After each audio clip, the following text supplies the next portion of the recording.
দুদিনের রিমান্ড দেয় এজলাস কক্ষে কাঠগড়ায় দাঁড়িয়ে বিচারকের সাথে তর্কে জড়ালেন ভাইরাল জুলাই যোদ্ধা সুরভি। গ্রেপ্তারের পরে প্রথমবারে আদালতে তোলা হয়েছে জুলাই যোদ্ধা ভাইরাল সুরভিকে। জুলাই আন্দোলনে অগ্রণী ভূমিকা পালন করেছিল সুরভি। সে সময় তার বেশ কিছু ভিডিও সামাজিক যোগাযোগ মাধ্যমে ভাইরাল হয়, যা আন্দোলনের গতিকে আরও ত্বরান্বিত করে। ছাত্রলীগকে কুপকাত করে দিয়েছিল সুরভির বেশ কিছু বক্তব্য।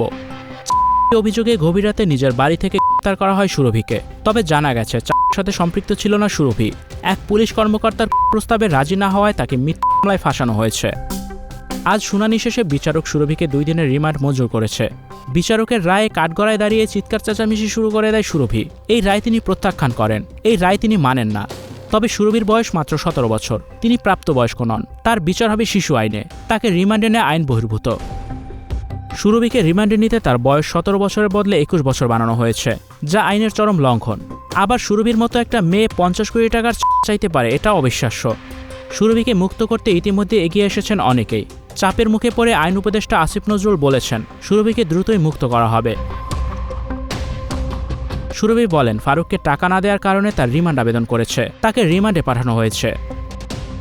জুলাইয়ের সামনে থেকে কথা বলার কারণেই হেনস্থার শিকার হচ্ছেন সুরভি, এমনই মত দিচ্ছেন নেটিজেনরা।